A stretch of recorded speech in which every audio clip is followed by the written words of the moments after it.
All right, looks like we're live. Let me just make sure it's going out okay on the old YouTubes.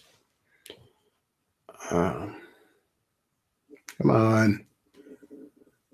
Come on. All right, sounds all right.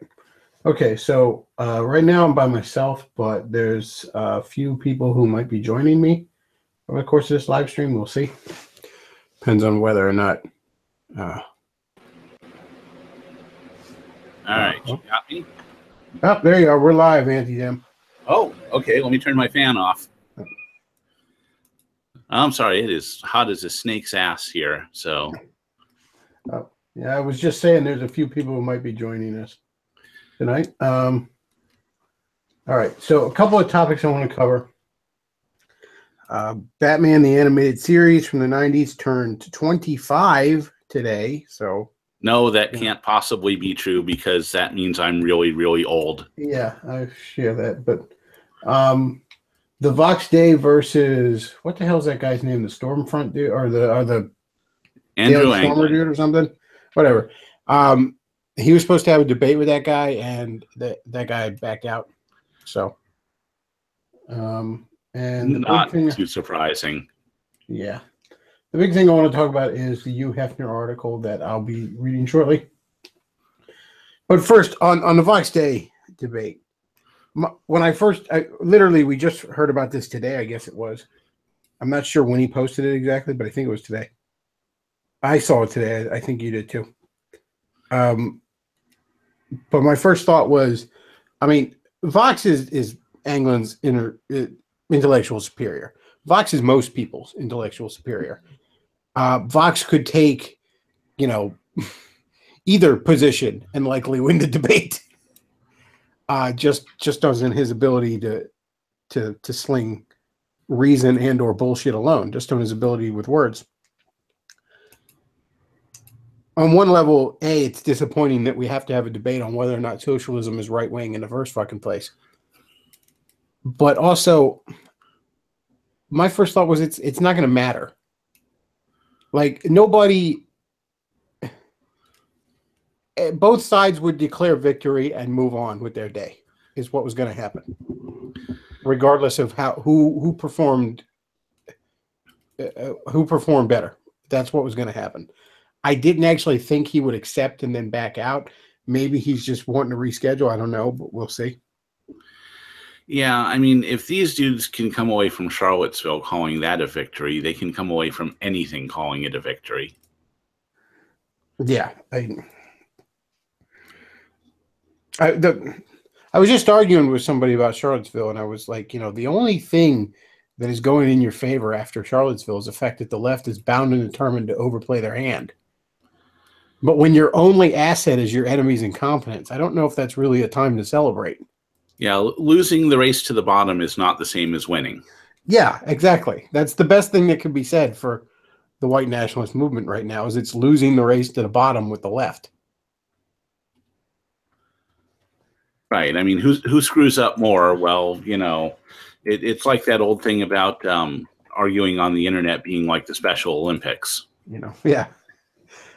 I shot myself in the dick, but my opponent shot himself in the heart, so I win. All right. Well, enough of that. I don't want to focus on that too much. Yeah, it's just another thing that's not going to look good for Anglin or his group of people. They're just, it's once again having, if you have no clue about optics, then you have no clue about optics. I mean, backing out is literally the worst thing you can possibly do, because it just makes you look scared. It's like, it was like watching the McGregor-Mayweather fight. It's like, really what I wanted was just for McGregor to not look like a bitch, and he didn't. He went, what was it, 7 rounds? And he looked good. And if he lost, it's no big deal. I don't think anyone holds it against him. But, you can lose and not look terrible. It's just Anglin just like backing out. Again, no idea of optics at all. Well, I mean, the McGregor thing, I knew. I don't even follow boxing or UFC that much, and I knew that match was going to be determined by its format. I Yeah, mean, it was exactly. two different. It was, you know, if it was boxing, it was likely going to be Mayweather. If it was UFC, it was almost certainly going to be McGregor. Yeah, absolutely. I mean, you know, yeah, that was definitely a question of who would have the quote unquote home turf. But yeah, so the other thing I heard today, Batman the animated series turned 25 today. Now, pardon me while I just fall over and die of old age.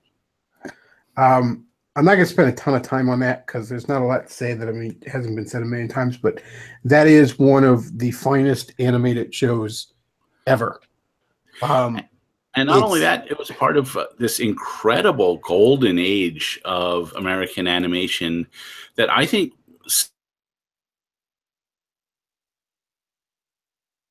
you know, DuckTales, Darkwing Duck, Tailspin, Animaniacs and Tiny Toons over at Warner Brothers. Went into Warner Brothers, Batman, Tiny Toons, Animaniacs, Pinky and the Brain, Superman, and that continued right up into Justice League Unlimited, and you could even argue continued up into Young Justice, which, by the way, is an incredible series. I absolutely love Young Justice, and it's like, Young Justice is good. Why was this not the Teen Titans cartoon that they made all along? Yeah, that's well, I mean, I've said you can check out my VidMe channel to explain why Teen Titans the cartoon fails. Is it when you get the central point of Teen Titans wrong, then you've gotten it wrong. But anyways, yeah, the Batman animated series. I mean, when I was a kid, one of the earliest movies I remember seeing with my dad in the theater was Batman. I can't remember if I saw it or Ninja Turtles first off the top of my head. I'm not sure which one came out first. But they were some of the earliest ones that, like, I really remember seeing in the theater with my dad. And I mean, I just thought that movie was amazing. And, you know, as I would grow up, I would, you know, I'd get more out of it the older I got watching it. But then, of course, when the second one came out, it wasn't that good or whatever. But when the movie came out, or the cartoon, I mean, I was all about that. I thought that looked great. And I would say that cartoon plus the Spider-Man cartoon from the 90s and to a lesser extent the X-Men cartoon are what got me into superhero stuff in the first place. You know, people always talk about, oh, if you want to get people into comics, you have to, you know, you have to make it easy, accessible. I'm like, no, what always got people into comics was generally movies and cartoons got people's interest sparked into it. But yeah, the Batman animated series is easily one of the absolute finest. It's probably the best superhero cartoon ever. It's definitely one of the best cartoons of all time. And, you know, let me add to that, Batman Mask of the Phantasm is, in a certain way, I think, the best Batman movie ever made. And by that, I mean, the Tim Burton Batman movies, in a sense, they weren't really Batman movies. They were Tim Burton movies with Batman in them. The second one especially is guilty of that. And the Nolan Batman movies are, in a sense, also, they're Nolan movies with Batman in them more than they're Batman movies. I mean, The Dark Knight Rises is basically Christopher Nolan's remake of A Tale of Two Cities. Now, obviously, this is very subjective, but I would argue that the animated series Batman is probably, at least in my mind, the most quintessential version of Batman. I think it gets everything right about the core of the character. Like Mask of the Phantasm, I was just watching it a few weeks ago with a buddy, and there's a scene where, like right towards the end, where Joker, Phantasm, and Batman are all fighting in that, you know, kitchen of the future at the World's Fair. And like Joker reaches for a ham to hit the girl that's Phantasm in the face with, and there's a knife very close to him, right? My buddy's like, why didn't he get the knife? And I'm like, because he's the Joker. And it's funnier to hit somebody in the face with a ham. Like, he doesn't care if he lives or dies. He's just trying to be a troll. Oh, that scene, like at the end, where the Phantasm has the Joker by the collar and disappears into this puff of smoke, and Joker just bursts out with this unbelievable. Like Mark Hamill, how he managed to do that laugh. It was just this maniacal, you know, it was just amazing. By the way, Mark Hamill said when he auditioned for the character, he approached it as being half school bully, half class clown. yes. And by the way, one of the most amazing things I ever saw back in like the late 90s, I was watching just flipping through the channels, and I got to QVC, that home shopping channel.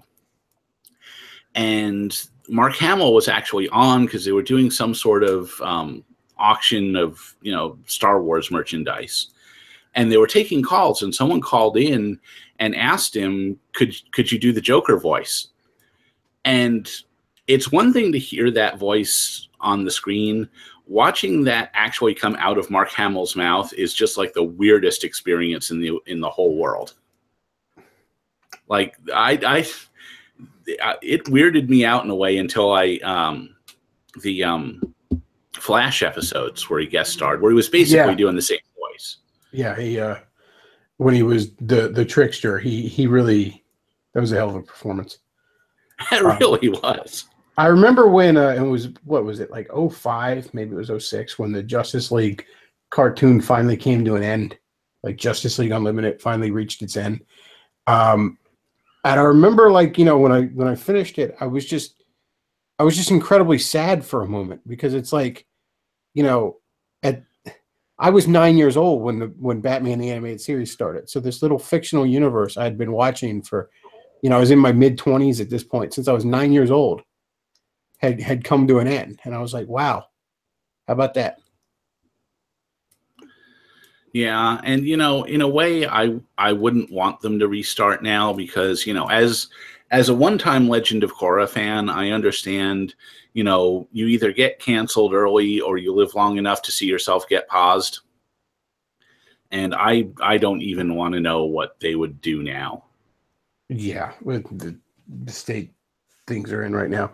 But yeah, the 90s Batman, and I mean, I could spend all night talking about some of the episodes that were just absolute brilliance.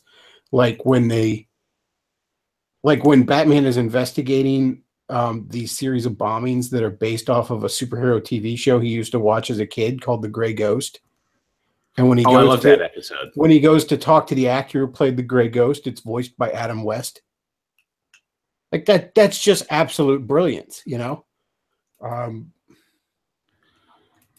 I think that is one of my favorite episodes. There's another episode called Baby Doll, where, yes. Yeah, the scene at the end of that where Baby Doll just breaks down crying and collapses into Batman's arms. It was like, that was actually like a genuinely choke you up a little kind of moment. The when they expanded into the Superman cartoon and they did the first meeting between the two of them, and it's exactly what a first meeting between Superman and Batman should be. They hate each other initially and become fast friends by the end of it. Yeah. Not because someone said the safe word Martha either, but because they genuinely earn each other's respect. Yeah. Wow. 25 years. Jeez. That's wow. I had my first moment my first moment to feel really old was last year when Star Trek First Contact turned 20. And then I had one this spring when Austin Powers turned 20. And yeah, now this one isn't helping. But yeah, that isn't. I mean, it's like if you have kids, you should get those cartoons on DVD, and don't let your kids watch like Steven Universe and shit like that. But get some good cartoons for them to watch. Interesting story. I had an acquaintance, and he had two little girls, like 6 and 9 years old, and these little girls were just absolutely out of control. They were behaving absolutely horribly. So he got this idea that he cut the cord on the TV, and the only thing he would let them watch was a box set of Little House on the Prairie that he bought. And like 3-4 months later, these two little girls were like offering to help with the chores, calling him and his wife Ma and Pa and all that, because little kids learn what they're supposed to do, what they're supposed to be like from what's around them. And these little girls were learning what to be like from the television. Well, when he changed what they were watching on television to be something that wasn't antisocial, all of a sudden their behavior improved, because they were looking at the screen going, oh, okay, I'm supposed to be like that.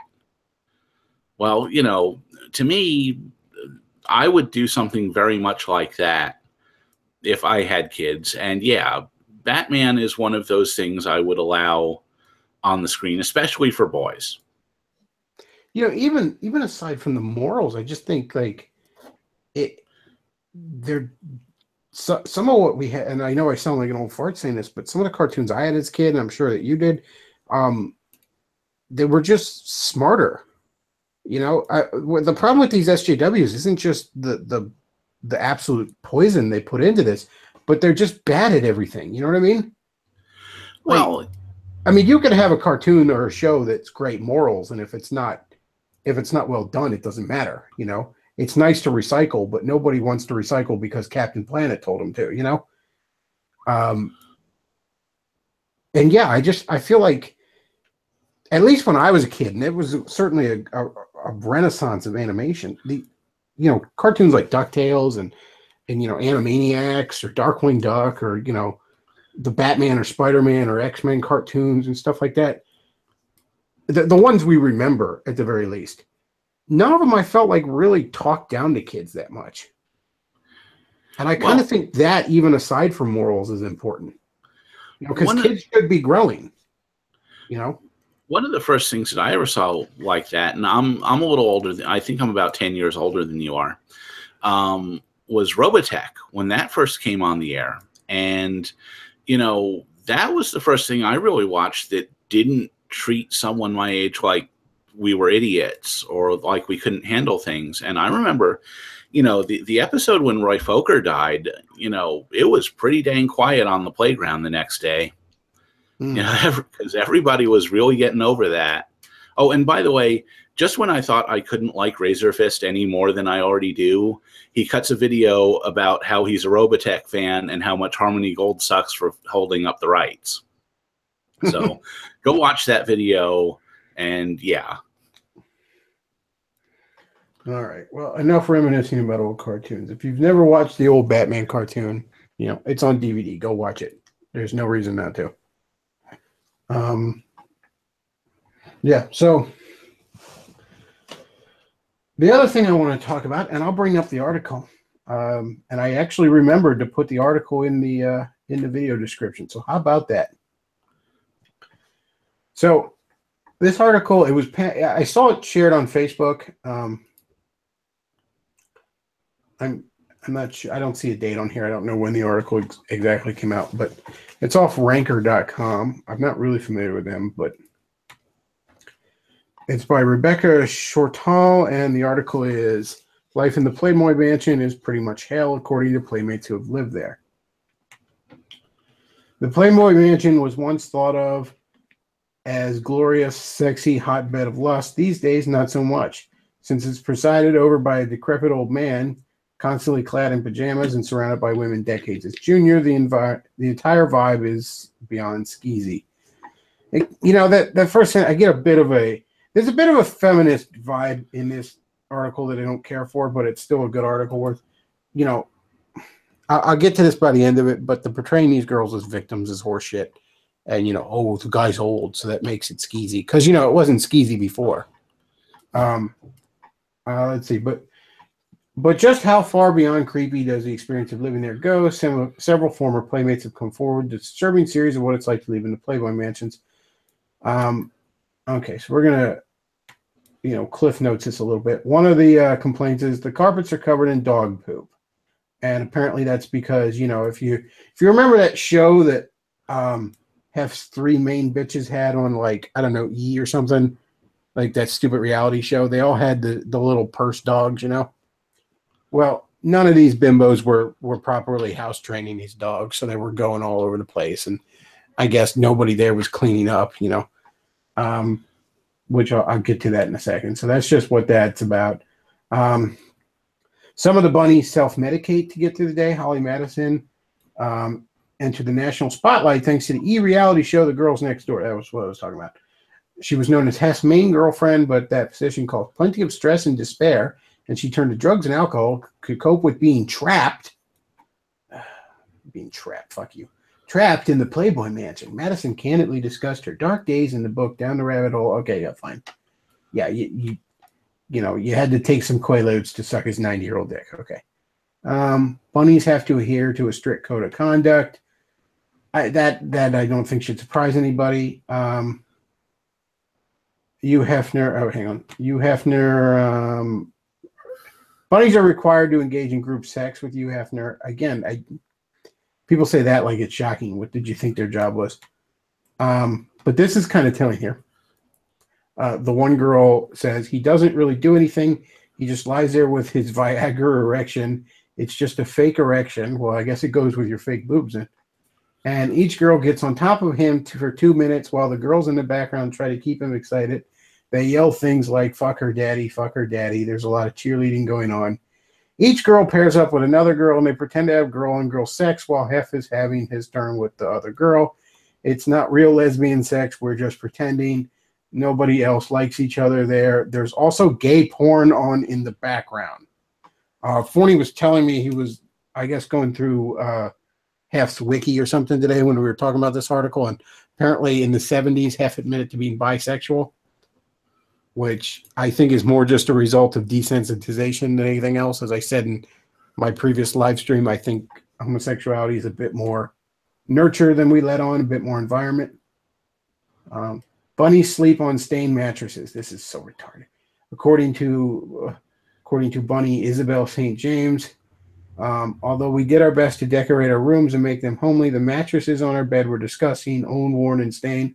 The sheets were past their bed, too. You know, these girls were getting allowances on top of their free room and board. Sweetie, buy a fucking bed.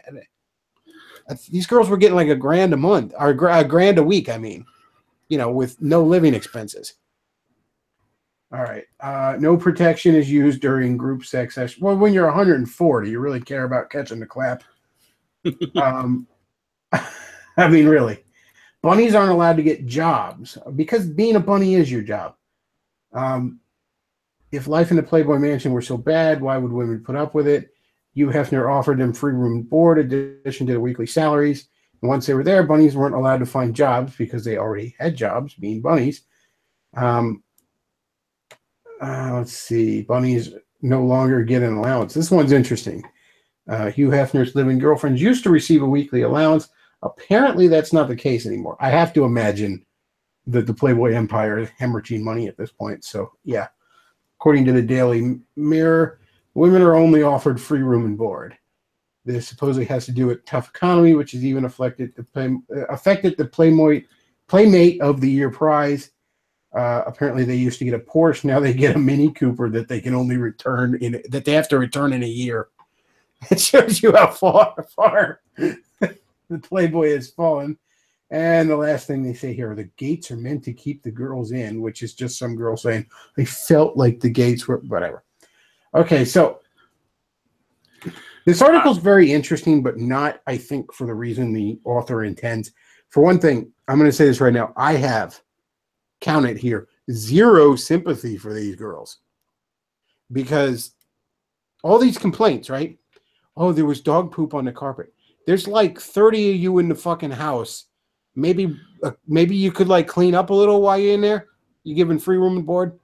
They complain about having a code of conduct. Did you really think you were going to be a professional sex slave and there weren't going to be rules involved? And, you know, they complain about, oh, the mattress was stained. Again, at least a while ago, they were getting an allowance of like $1,000 a week, you know, on top of free room and board. You know, buy a fucking bed, all right? And then, you know, they complain about, oh, we had to have sex with. What did you think was part of the deal there? You know, basically these women decided to be whores, professional sex slaves for a fucking 90-year-old man, and come to find out there's some downsides to that. Who knew? Well, the fate of Playboy is, you know, Hugh Hefner let a monster out of the basement that has since basically eaten him. Playboy is failing because, you know, who would possibly go look at that anymore? I mean, who's going to pay? I don't know what they charge for Playboy now. What's like $7, $8 to look at, you know, a dead tree picture of some girl who's just standing there with her clothes off, when like any internet porn you could possibly think of, you know, is there at your fingertips in your web browser. You know, if you're Kurt Eichenwald and you want to explain tentacle porn to your kids, well, there it is. You can do that. I'm going to fight you a little bit on that because, well, that might have been Playboy's primary appeal, say back in the 50s and 60s. I would argue by the 70s and 80s, it had shifted to, it wasn't, yeah, there were naked pictures of chicks in there and that was all well and good. But Playboy wasn't selling you porn. That at that point was for the penthouses and the hustlers and whatnot. Playboy was selling you a lifestyle that supposedly this was going to be your window into. That's why there was all the life advice articles. The idea of basically the heterosexual version of the homosexual lifestyle, essentially, you know, the quagmire lifestyle. You're going to be, you know, drinking the finest scotch and banging all the hottest chicks, you know, if you just follow our advice on how to fucking tie a tie, you know. That's what Playboy was selling. It was selling you this gateway into the quote unquote good life. Well, I can say when I was... The problem there, though, is that that's not what the left is even aspiring towards anymore. Like, the left doesn't want... The left is now bad at hedonism. They can't even do that right. Because that... Okay, so... Everyone out there, go to antidem.wordpress.com and use the search box and look for the term Playboy, because I wrote an essay on this, I want to say about 2 years ago, about how the Playboy lifestyle is just something, it's too high class for us now. What we've seen, what all of this has led to is an erosion of social standards, because that's what we want. We want free money, and we don't want to be held to any kind of minimum standards. And we want the lowest common denominator, and that's what we've gotten. And in every sense, not only in the sense of, pornos, what our standard of that is now, but even that whole aspirational Playboy lifestyle thing just doesn't strike a chord with anyone anymore. And if it does strike a chord with anyone, it's going to be people who aren't going to be reading Playboy because, now that's traditionalist, honestly. Like my old buddy Avenging Red Hand, if you guys look him up on Gab, that whole dress well, present yourself and all that, that's his bag. But, you're not going to find anyone that, that's just in every sense, the monsters that have helped let out of the basement have at least passed him by, if not just eaten him entirely. And while I don't feel any, maybe this is, my own bias as a man, but I don't feel any sympathy for these girls. They knew what they were getting into, and, basically they're complaining about the fact that they, accepted a job and then had to do their job. Again, the morality of what they're doing aside, it would be like if someone joined like a man joined the military and then he was upset that he had to follow orders and do a lot of push-ups. Well, I just came here for the free college. Yeah, but you have to do something for it. Right.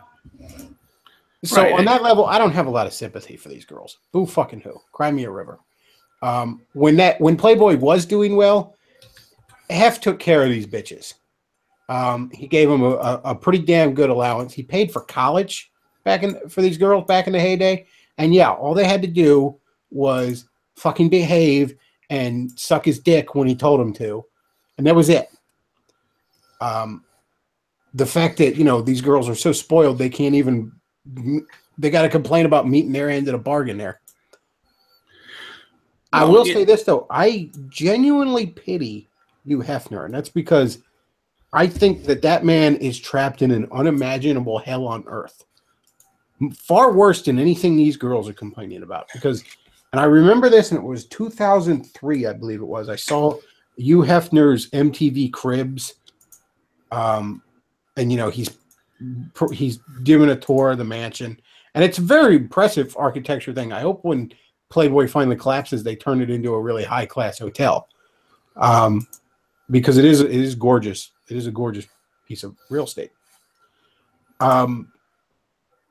But there was just a sadness in his eyes. And I remember that show too, and it might have been that too, but he had some birthday, and, you know, everyone's giving him these presents, and he's opening them up, and it's basically like that Simpsons episode where Mr. Burns, you know, birthday, and he's like, yeah, just throw it in the pile. Like it all meant nothing to him. Everything he has means nothing to him at this point. Yeah. You know what it reminds me of? A few years ago, there was I saw an interview with, if you know the science fiction author Jerry Pournelle. He is a guest sometimes on Leo Laporte's technology show. And there was one time where it was like a post show, and they were just talking. Leo was just talking to Jerry, and I think it was John C. Dvorak asked Pournelle about Scientology, because Pournelle knew L. Ron Hubbard personally back in the day. And Pournelle's take on Scientology was, in the end, it ended up being that exact kind of personal hell for L. Ron Hubbard, because he started it up because he had this sort of self-help thing, Dianetics, right, that he wanted everyone to follow. But basically, they were going to come after him for practicing psychiatry without a license. So he decided to repackage the whole thing as a religion, but he knew it wasn't a real religion. This whole Xenu bullshit that he made up, he knew that there wasn't anything to it. But by the end of his life, he was surrounded by all these people who genuinely, really did literally believe it. And he had to be the leader of a religion that he didn't believe in and that he knew was fake. And that was like, in a way, this awful kind of hell that he lived in. And yeah, I could see, in a way, Hef kind of getting to that point too. Oh, Pastor Tom's joining us. How's it going, Tom? Hey, good. How you doing? How you guys doing? Oh, not much. Just By the way, this actually reminds me of another article that I saw recently that I might want to get Pastor Tom's opinion on. New York Post from 3 days ago. Cheap sex is making men give up on marriage. And just the first little bit, thanks to cheap sex, marriage may be doomed. The share of Americans ages 25 to 34 who are married dropped 13 percentage points from 2000 to 2014.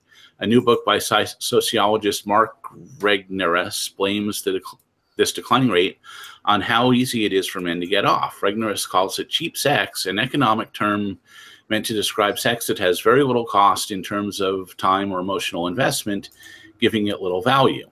Well, yeah, I mean, this is the entirely predictable result of the sexual revolution.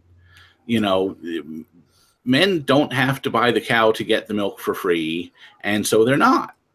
And well, you also add on to that the insane family court laws, while at the same time the milk is free, the cow is actually going up in price.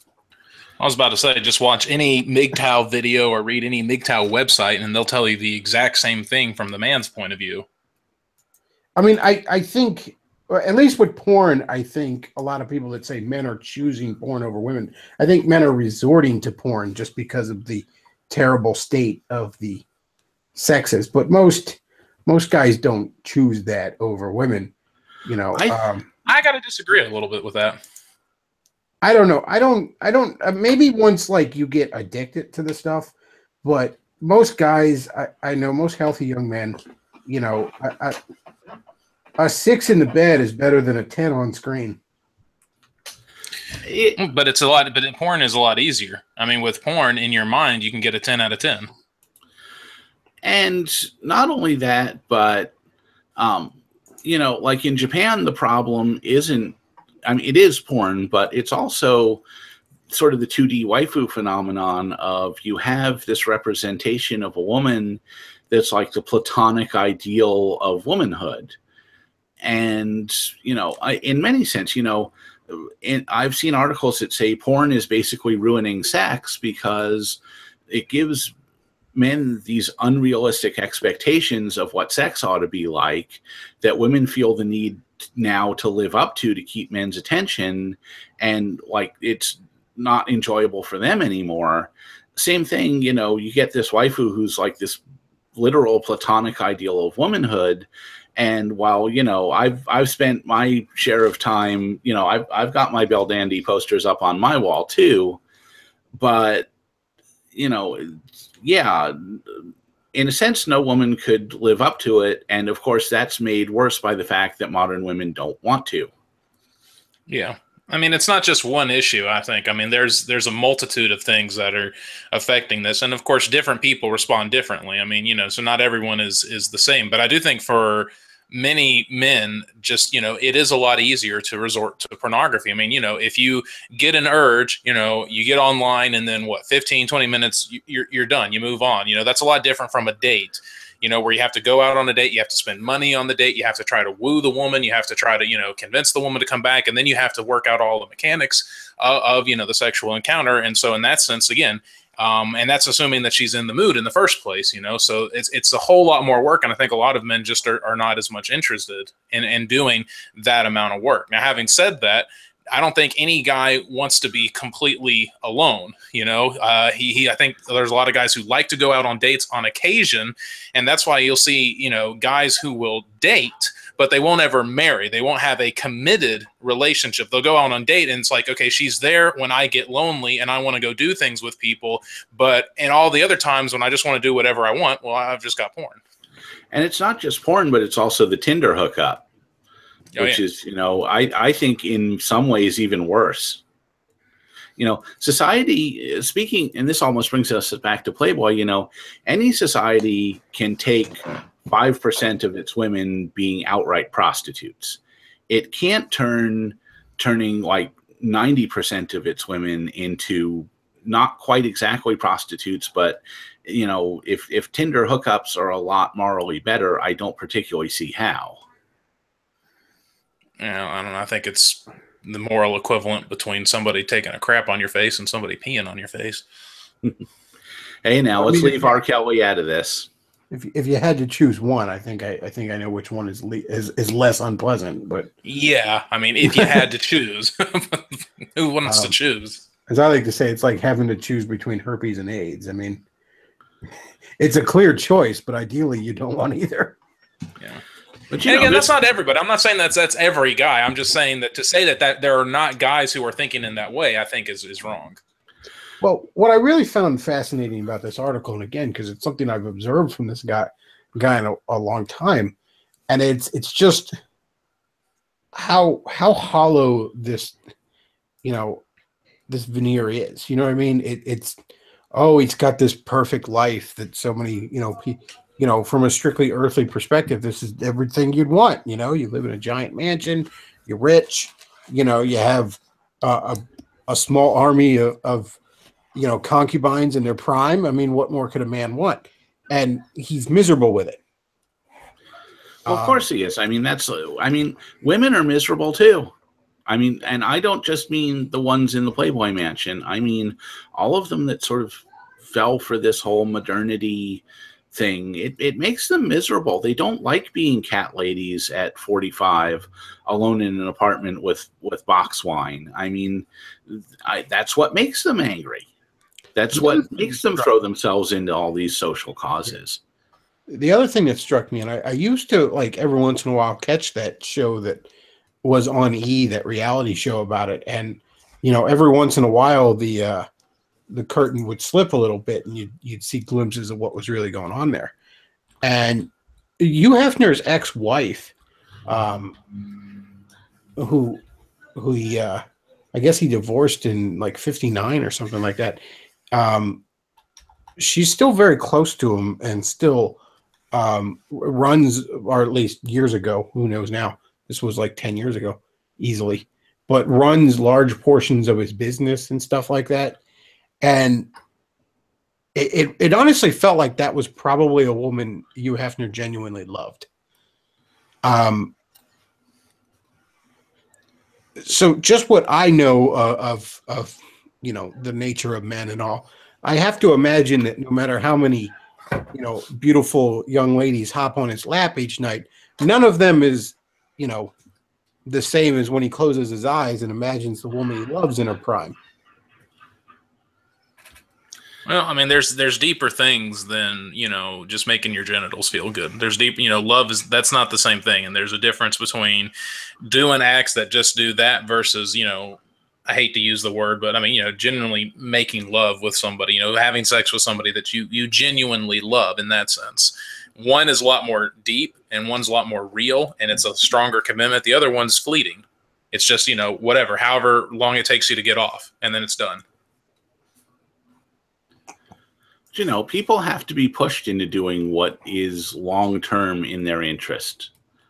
Left to themselves, most people will just lowest common denominator. They will just do whatever is most low effort. Well, yeah. I mean, has anyone ever heard the thing, the holodeck will be the last invention that we ever make? Because after that, we'll all just be stuck in there.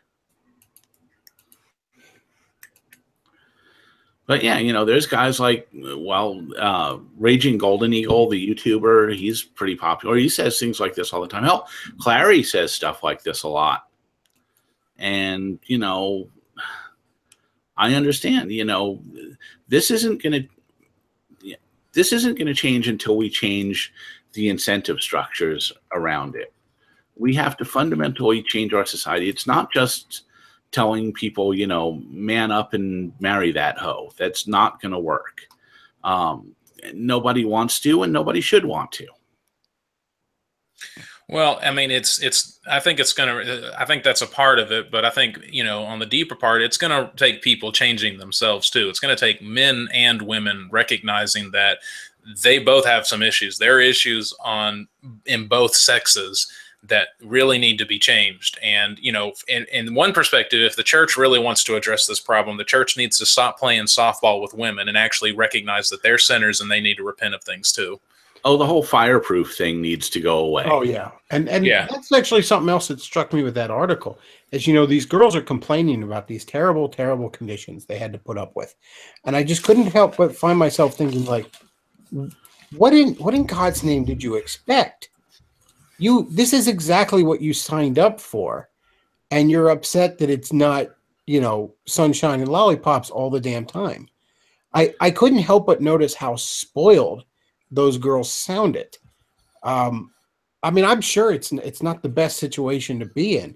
I wouldn't want to be in that situation if I was a woman either, but it's what you signed up for. They just expect it to be treated like princesses and give nothing in return. That's essentially what these girls are saying. They expected they were going to be put up on a pedestal, and that was going to be it. There was going to be no cost to that. Well, I mean, that's the whole thing with the third wave or fourth wave feminist movement is, we should be able to act like, complete sexual deviants, and yet we still want to be treated like a lady. You better treat us like a lady. I mean, these women signed up to be sex slaves, essentially, and are surprised that meant there were rules they had to follow. Well, nobody wants to follow rules. I mean, we live in this Burger King society where you can always have it your way, except you can't always have it your way. Or you can have it for a little while, but then it's not going to be, then things are going to fall apart on you on the other end. Yeah, and the only reason you can have it your way at Burger King is because you're paying them. Everything has a cost. And that's the thing that really struck me in there, that these girls just imagined there wasn't a cost. Everything has a cost. Everything has a price.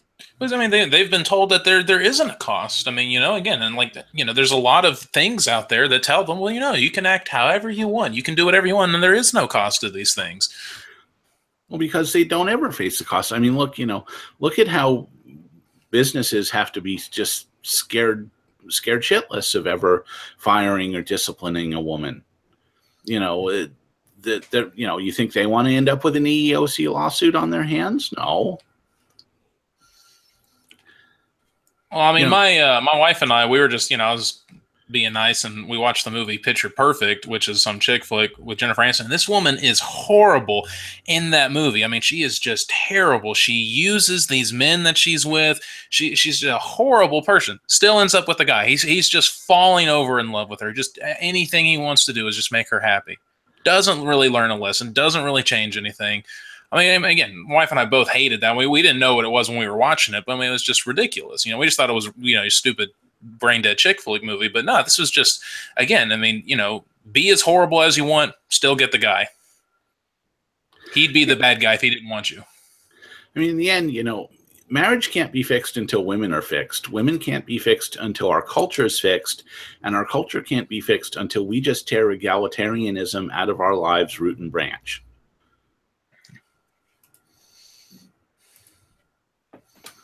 Well, I mean, I think too, but I mean, I'm sorry, and I mean, I have to add this, but you know, we can't tear egalitarianism out until some of our men are willing to step up and be men as well. I mean, taking charge.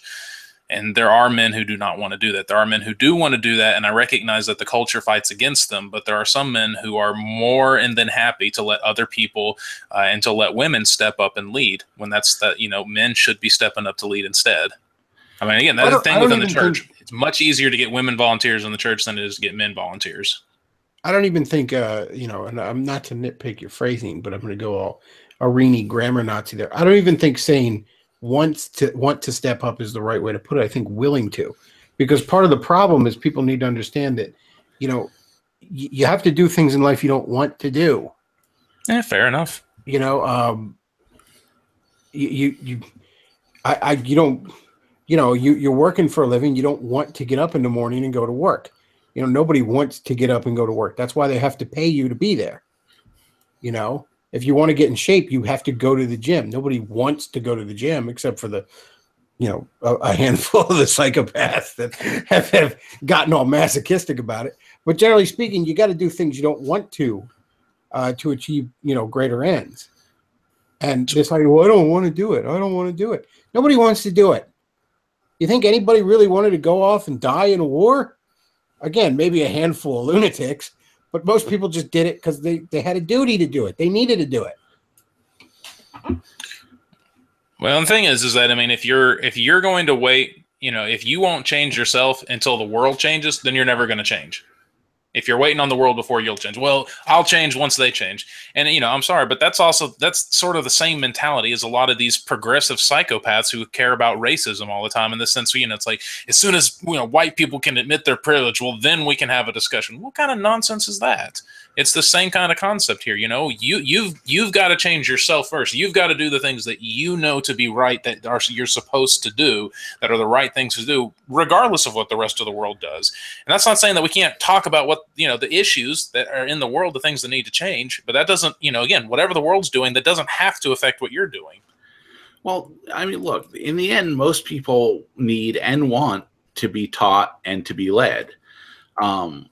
We need people who are going to do that. And I think we've kind of got, you know, the beginnings of that. You know, I think a lot of the guys who needed to take the path through MGTOW and even PUA have sort of fallen now into, you know, places where they can do that and they want to do that. You know, for example, you know, Roosh 10 years ago was not somebody anyone should have emulated. But Roosh now, you know, or Arini or Forney, you know, they're all people who you can see having a desire to be a better man in them. And I think they're all succeeding at that. And I think in doing so, they're setting an example. Yeah, there comes a point when, I mean, you know, a lot of people kind of have to go down the hedonism road a little bit, especially when there's no clear direction in culture and society. Um, and some people can go down it just far enough to see it's a dead end. And then some people, you know, they run right into the dead end. Yeah, you know, so some people are able to peek into the Hellraiser box, go, "Whoa, okay, no, sorry, let's close that up." Yeah, some people are able to get that closed back up fast enough, and some people aren't. You know, some people open it up, and then when Pinhead comes out, like, well, let's hear him out.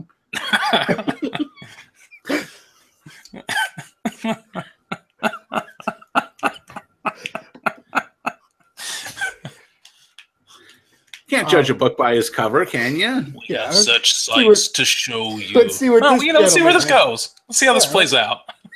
I want to see where he's going with this. I'm intrigued. Tell me more. And again, that's what a guy like Hefner did. I mean, you know, I think it was an old Twilight Zone episode, but it was something where, you know, this guy had died and he's in what seems like paradise, and you know, after a while he's so unbelievably bored with everything, only to find out that it was really hell all along. And there's really something to that. You know, none of these earthly pleasures satisfy a human being long term. They just don't. Nope. All right, old joke, and I'm going to tell it because this might be like the last chance I can ever tell this joke and be relevant. So this comes from the mid '90s, and so Bill Clinton dies, and he ends up in hell, and the devil says, you know, oh hey, you know, we're glad to have you here, but you know, your personalized torment, it's not ready yet. We've been working on it, but we're not done with it. While we're working on it, could I get you to take someone else's for a little while?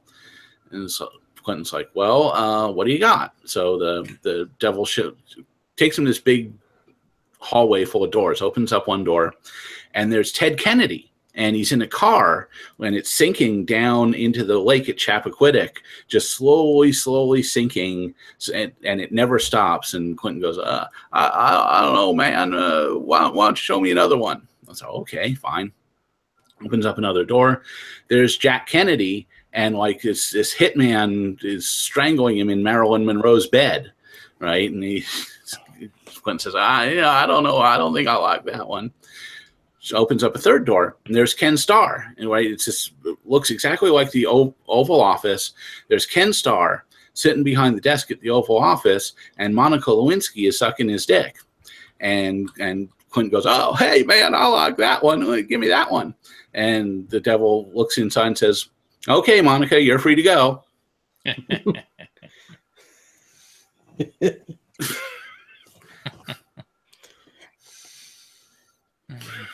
Too obvious or just too out of date? Well, that's funny. Like I said, with Hefner, it's truly a case of it all just gets him to normal now. And, you know, that's I can't imagine a worse place to be. You know, I think it was, I heard this from Ravi Zacharias. I don't know where he heard it, but it was, you know, despair doesn't come from being weary with pain. Despair comes from being weary with pleasure. And that's where a guy like Hefner is. I mean, you know, and, you know, a lot of people point to, oh, well, Playboy's not doing that well. And that's why, you know, Playboy could be on top of the world still, and he'd still be miserable. You know, he's 104. None of this means anything to him anymore. None of it gets him past normal. I mean, the article accuses that he has to have gay porn playing in the background when, you know, I mean, imagine there's a lovely young lady on your lap riding you.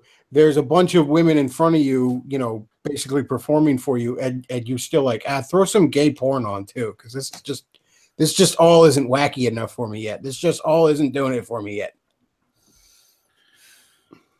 Well, I mean, remember where Pinhead came from. I mean, what it came from was Elliot Spencer spent decades traveling around the world looking for every pleasure he could possibly think of, and just got to the point where, you know, it just wasn't doing anything for him anymore, and he needed something that would go beyond what he could find in every one of the four corners of the earth. And finally, that's when he hit the Hellraiser box, right? Well, you know, Hef's at that place where there's no Hellraiser box to give him the sweet release of razor chains. I remember a Robot Chicken bit where the guy who ran the Girls Gone Wild video empire back in the 2000s, like found the Hellraiser box and then just put out videos called Cenobites Gone Wild.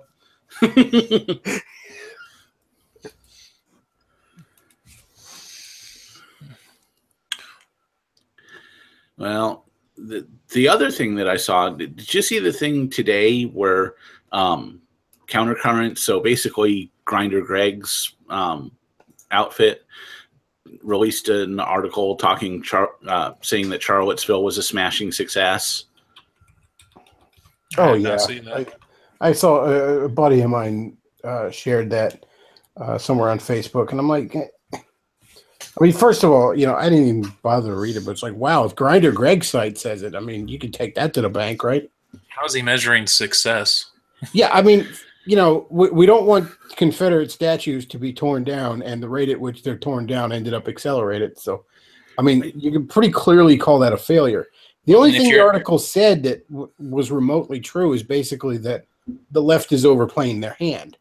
Yeah. But when your only real asset is the incompetency of your enemy, you're not in the best of shape. Well, I mean, if anything was going to scare off the normies, it was Charlottesville. I mean, anyone who was sympathetic to the alt-right at that point could no longer be sympathetic. They had to take a stand, and of course it was going to be against the alt-right because somebody died. I can't see that as anything from the alt-right's perspective. I can't see that as anything other than just a failure, a complete failure on their part. Again, as you said, the only thing that works out in their favor is that the left is horribly incompetent, overplayed their hand, and did not criticize Antifa, which, of course, they are now doing because they have to. Basically, right now, the white nationalists and the left are in just a epic race to the bottom, and, you know, the left is winning. Well, you know, I was just talking to Millennial Woes last night. It was nothing we recorded, just chatting with him. And we really came to the conclusion, you know, in a sense, the left is correct in that we actually shouldn't have any hate in our movement, for lack of a better term, because if you're motivated by hate for something, by opposing something instead of motivated by love for something and wanting to preserve it, then what you're going to do is measure success in how much you hurt your enemy instead of how much you help your cause. And that's, you know, there's a lot of people, there's a lot of WNs, there's a lot of people in sort of that whole TRS Anglin wing of things that measure their success in how angry and butthurt they make their perceived enemies, not by how much actual progress they're making towards any actual goal. So, yeah, if you look at it from that perspective, I guess Charlottesville was a success. But none of the rest of us should think that.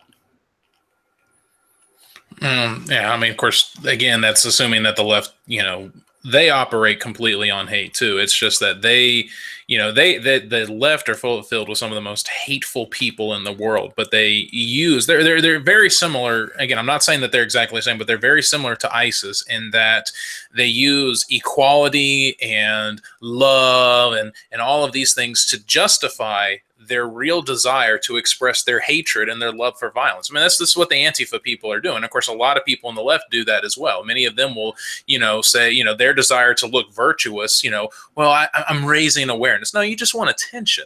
You don't really care about these people or this issue. You just want attention. You want people to look at you and say, oh, look at how good and moral you are. Here, let me buy your t-shirt or let me buy your product or any of that kind of stuff. You know, it's all greed. It's all, hatred, violence, love of that kind of just, degenerate stuff, and it's just done under the guise of equality and love because that's what sounds good, and they all just want to convince themselves that that's really why they're doing it, and they've just got that hive mind that they can not get out of their bubble. Yeah, pretty much. As Jonathan Ross would say, pretty much. So Coriolanus Rex in the chat asks if Oliver Queen was such a leftard in the comics or if it's just Arrow. No, actually, he always has been in the comics. In fact, in some ways, it might actually be worse. Yeah, actually, he was considerably more of a liberal than he is in the show. He's quite moderate in the show, in my opinion. I remember especially that on Justice League one time. But yeah, especially the first 3 seasons of the show. Yeah, but you also have to understand. I mean, he's leftist in the old sense of, oh, I want to help the little guy and all that kind of stuff. And regardless of how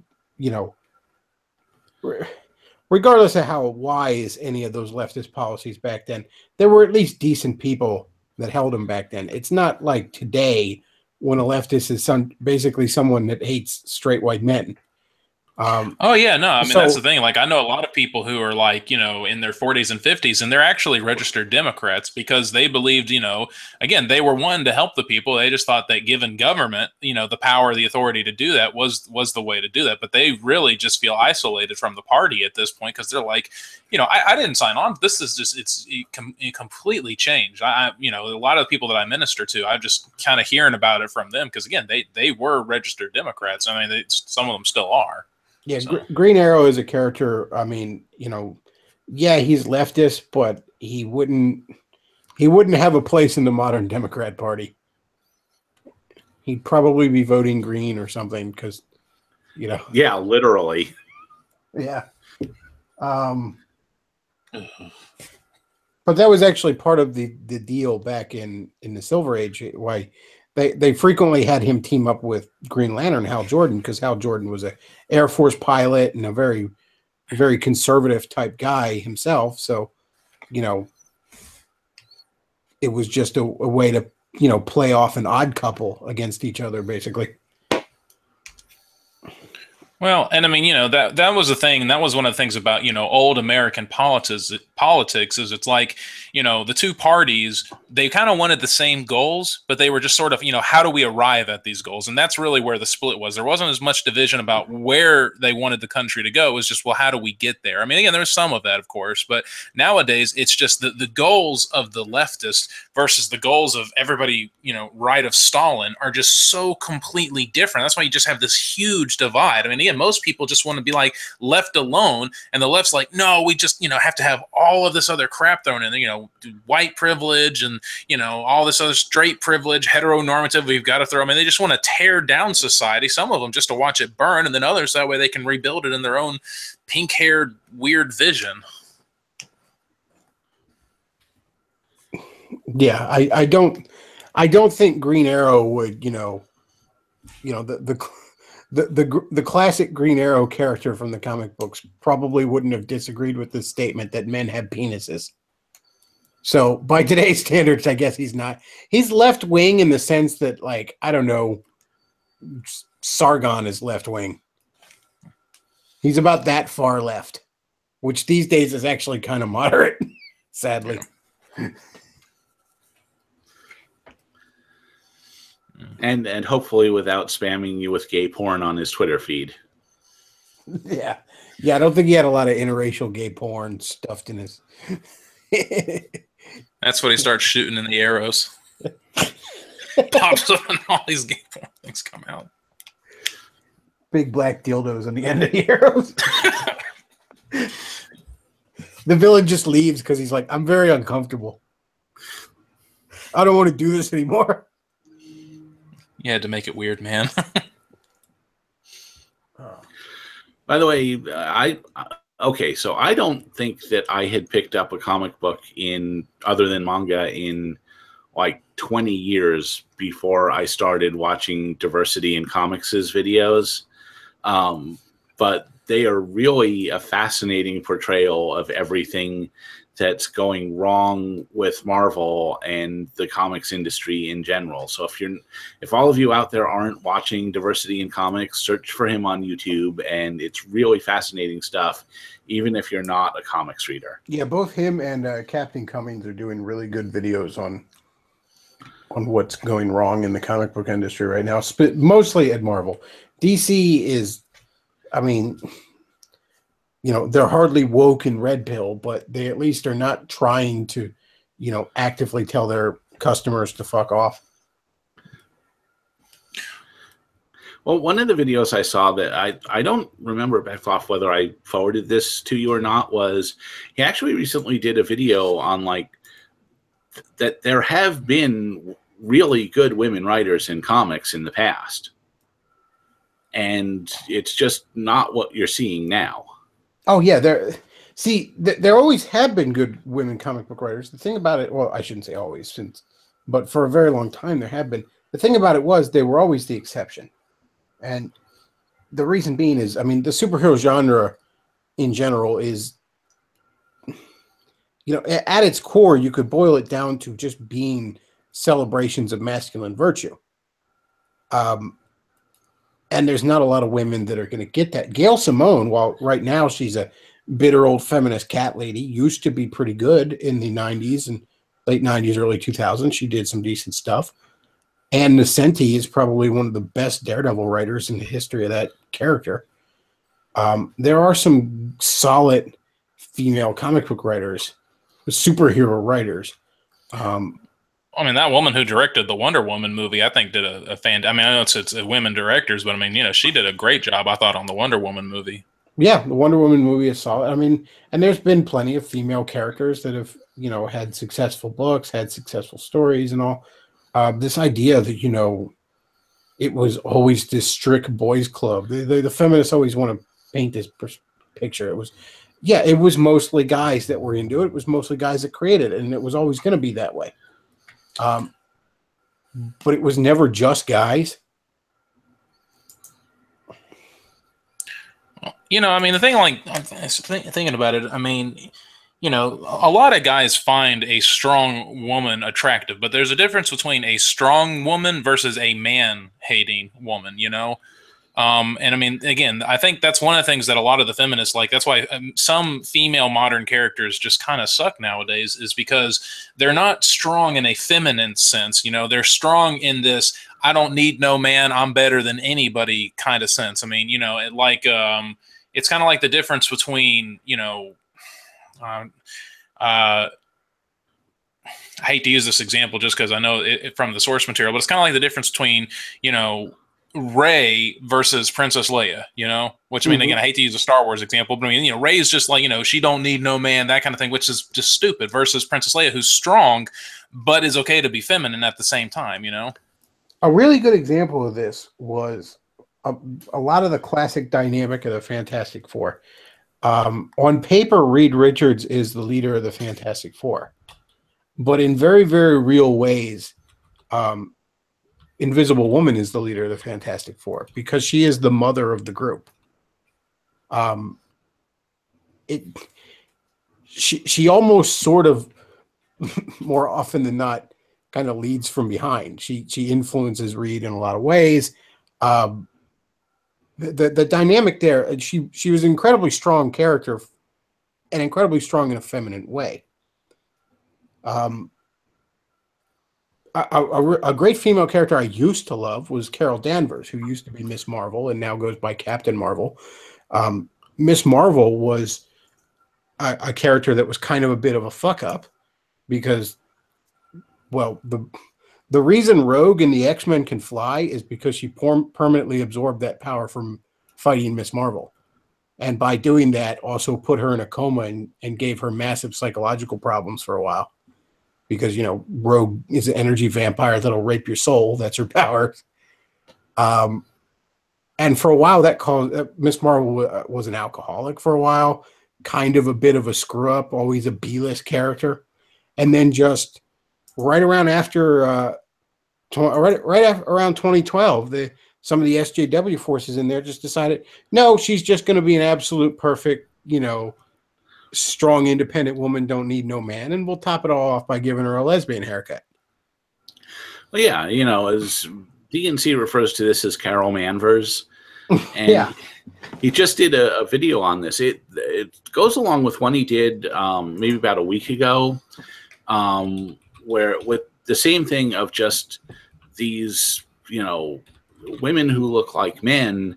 He did one on Black America's Sweetheart, where some fan of his just did a really subtle redraw on this character. Just gave her longer hair, gave her a more curvy chest and hips, and all of a sudden, this character who just like first impression, the first time you see her, you go, man, that chick is ugly. But the redraw makes you like her. It makes her attractive, and not just like in a sexual way. It makes her approachable. And all of these SJW Marvel women are just like not approachable at all. There's nothing appealing to them. There's nothing that makes you like them. Look at Squirrel Girl. I mean, that character always used to be. That character was never ugly. That character was actually usually drawn as kind of cute in a bit of a dorky girl way. But it was a plucky little D-list superhero, and now there's literally an artist that draws her like she has an extra chromosome. And the comic book industry is so off the rails that artist won an Eisner, the comic book equivalent of an Oscar, for drawing everyone like they have Down syndrome. Yeah, another thing you brought up, and it really is true, is just how all the, at some level, all comics are romances. If not like in the chick flick kind of way, then sort of in the Arthurian legend kind of way. But, part of that is the whole, connection with other people, including connection with the other sex. I mean, Mary Jane Watson is in some ways as much a part of the Spider-Man legend as Peter Parker is. She's as much a part of that character as he is. And if you just make all of these stories just bloodless, with all these people who act in way who there's no appeal to, no connection with, unless you are a 40-year-old cat lady, who can't connect with other people, who don't have anything recognizable as a human relationship with another person. I mean, honestly, what some of these relationships seem like? It's like as if the authors who wrote them were like space aliens, if they were like Mr. Spock or somebody, and they didn't understand anything about human emotions, and you sat down with them for a whole day and you very, very carefully explained to them how human beings act around each other, and then you had them write stories. Like, there's like this kind of recognition of how it's supposed to go, but there's not a real intimate connection to it. Yeah, and if there's no human element to it, then it all just falls flat. Well, I mean, that's a lot of people's problems with like the prequel movies. There's no humanity, and like I think Red Letter Media even said like it was like an alien wrote it. Well, yeah, and that's, you see what a different writer, a different creative team can do with the same material. The Clone Wars CGI series is wonderful. I mean, it's uneven. There's some really bad episodes of the Clone Wars TV series. But if you took like the best 50% of those, it's some of the best Star Wars storytelling that has ever been done in any medium. And it's because, unlike George Lucas, Dave Filoni has like been outside within the last 40 years. Like, he remembers what dealing with other human beings is like. Well, and so there's like actual humanity in his version of Anakin, which there isn't in George Lucas's version. if there's one thing that's true about both Star Trek and Star Wars, and interestingly enough, it's that they're both at their absolute best when they're furthest removed from their respective creators. You Oh know, yeah. Star Wars at its most Lucas is like episode 1 and 2. And Star Trek at its most Roddenberry is like season Motion 1 picture. TNG. You know? Yeah, season 1 of TNG, Star Trek the Motion Picture. Yeah, and those and what all those things have in common is they're just extremely autistic. Right. Whereas the best that Star Trek has ever been is Wrath of Khan, where it's just like, no, we're going to have actual human emotions and we're going to just go balls to the wall with it, which is why, like, in a way, The Voyage Home.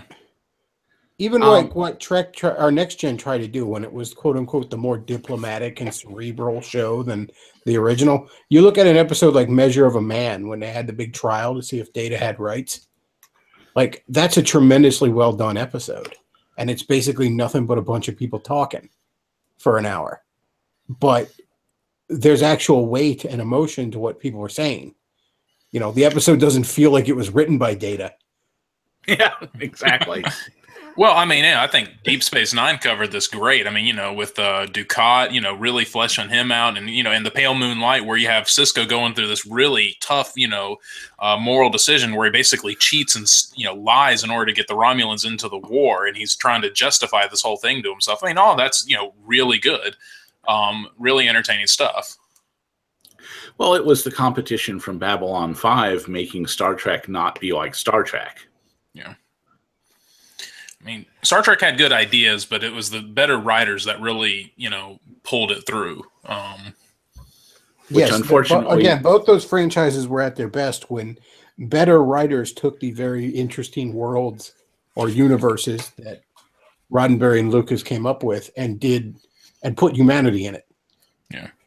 But again, I mean, I think, you know, as I think someone mentioned in the comments, you know, the Lord of the Rings, I think, does a good job of writing a lot of characters too, you know, and some very good characters and having a lot of humanity in that, which I think is why, you know, those books and eventually the movies also just became so popular.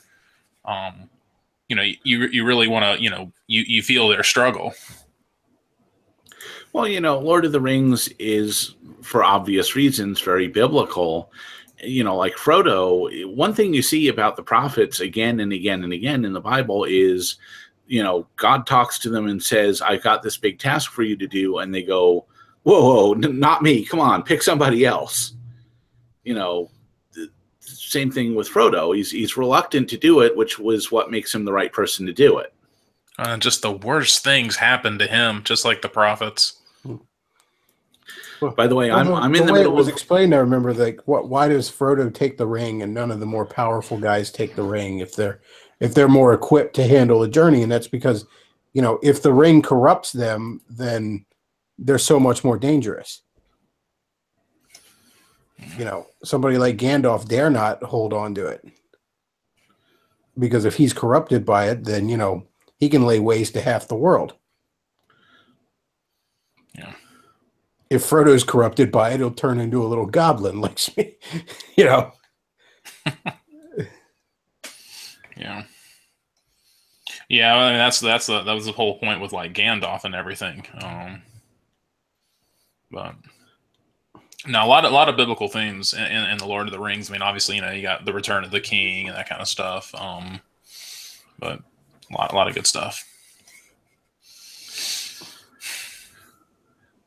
I don't know. We need more stories like that. I mean, you know, just telling good, genuine stories.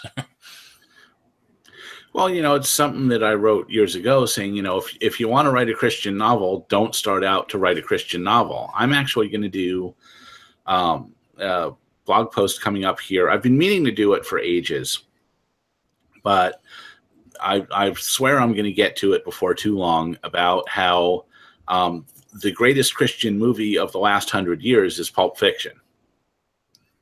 It's like, if you really look at it, there's a ton of stuff in there about pride, about redemption, about giving up on, you know, the more deep emotional sins like wrath and pride and all that.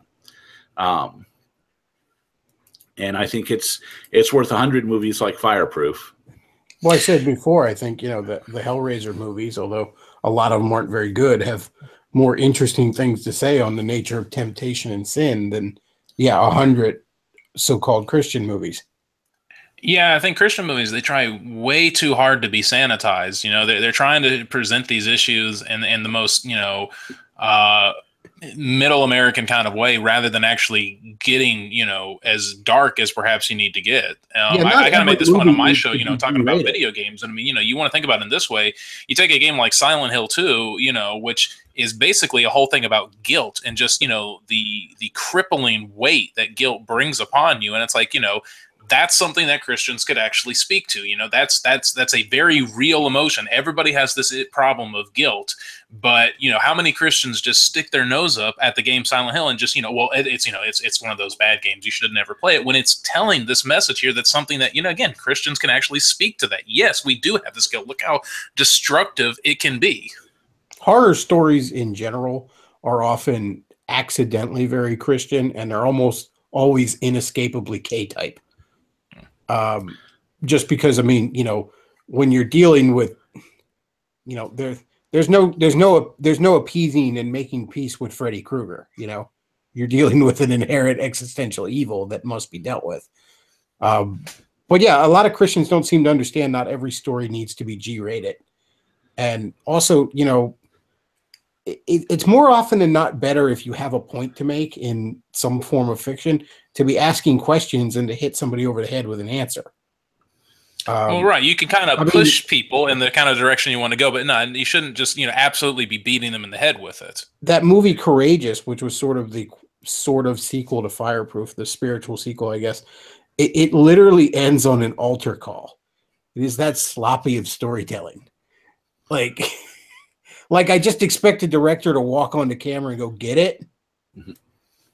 And again, sometimes it's okay to, challenge Christians with the film too. I mean, it's okay for them to be challenged. You don't have to, watch thing that's just going to completely reaffirm everything you believe. It's okay for your views to be challenged and asking those questions about God and that, that kind of thing, which is what I would hope they would have gotten into more with God's Not Dead, but they didn't really do that. But that would have been more interesting, You ever see the movie Changing Lanes with Samuel L. Jackson and Ben Affleck? Uh-uh. It's these two guys, and they're both on the way to like different court dates, and they hit each other on the highway, and this causes both of them to, be late for the court dates, and their paperwork's all mixed up and all. And these guys basically just proceed to go on a tit for tat, like massive revenge streak against each other, just utterly trying to destroy the other person's life. And until they both kind of come to the end of themselves. And it's full of a lot of like subtle Christian imagery throughout the background of it. And it's got a lot to say about, kind of redemption and stuff like that. It's really full of Christian themes, and it's in no ways an overtly Christian movie.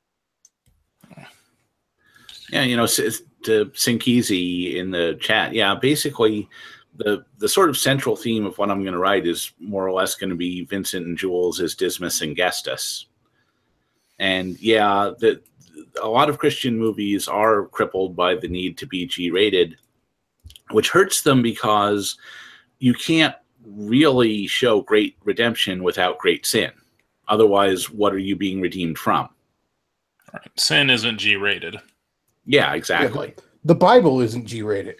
No, it's not. That's the thing is, the Bible does have violence in it. Now, again, it's violence for a purpose. It's not violence for the sake of violence, and it's not just, gratuitous violence. It has a purpose, but it's to demonstrate that, people are evil.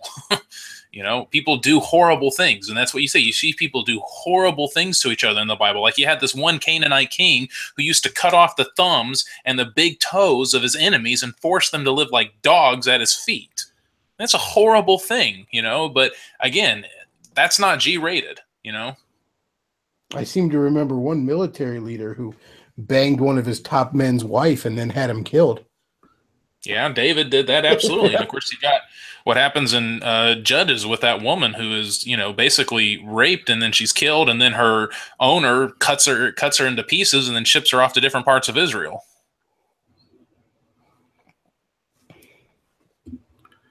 Which is probably the darkest that Scripture gets, aside from the crucifixion.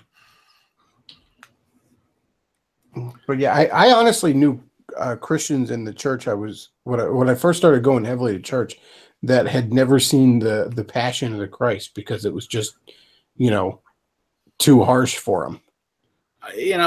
I haven't ever seen that movie either, and it's like, I don't see the point. Yeah, I know what the Romans did to people that they executed who weren't citizens. Okay, yeah, that to me, that's not really the important part of the story. I mean, I think that's an issue to where I think, if you want to see it, fine. If you don't want to see it, fine. I mean, because I understand both sides of that.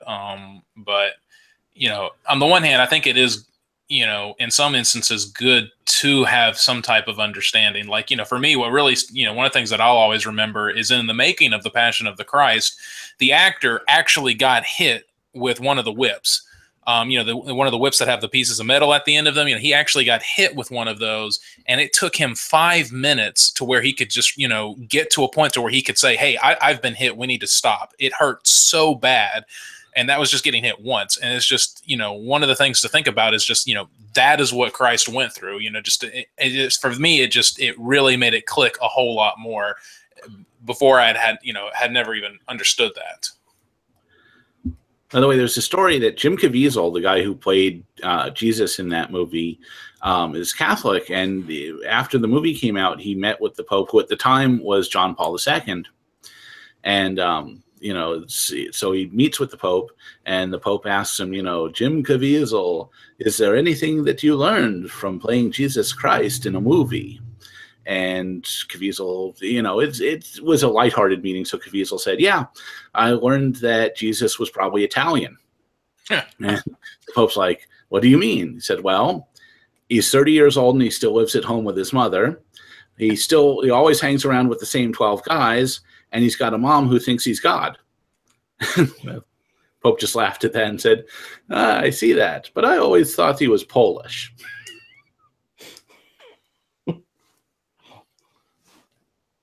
Boy, my jokes are just going nowhere today. I think we need some people in the comments to type in, ah, ha, ha, ha, ha. But by the way, so one last thing that's kind of been in the news, and I wanted to see if you guys had any thought on it, is the whole thing with Andrew Anglin getting a post removed by Gab. I heard a little bit about it, but I wasn't sure exactly what happened. From what I understand, they deleted one of his,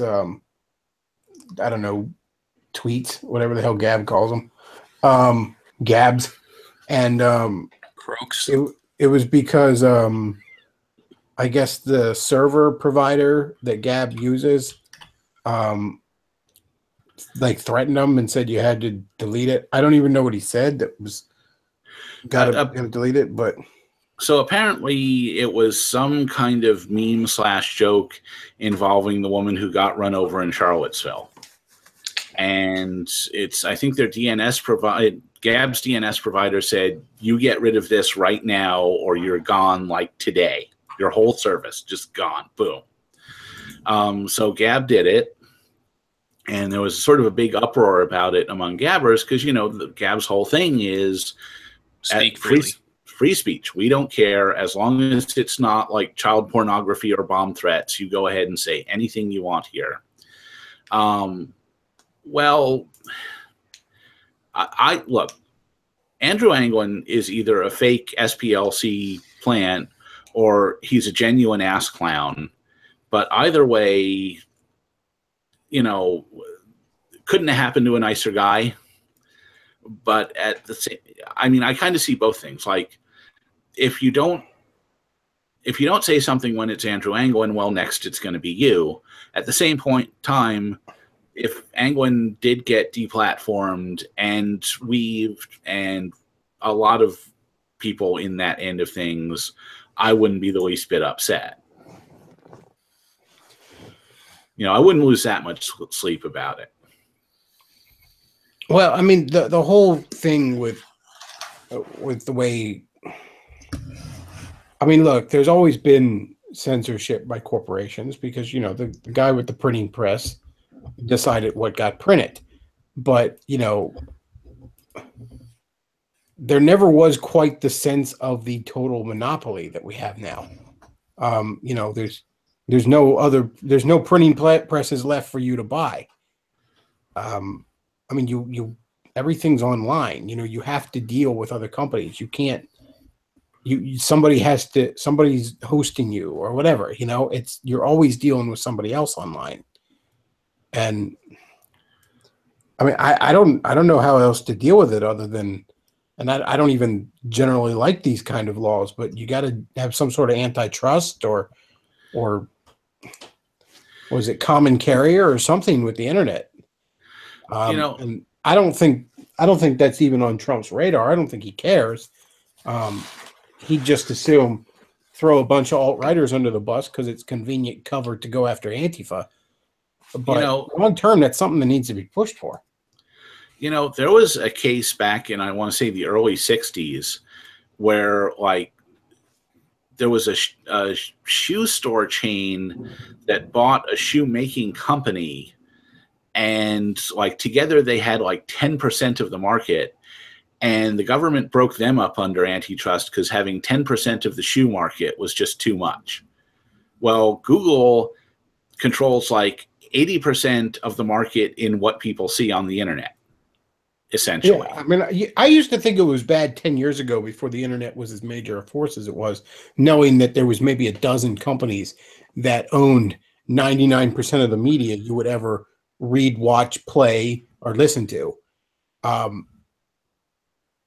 I mean, that's nothing compared to what it is now. I mean, now it's, you know, Twitter, Facebook, and Google. That's 99% of the internet.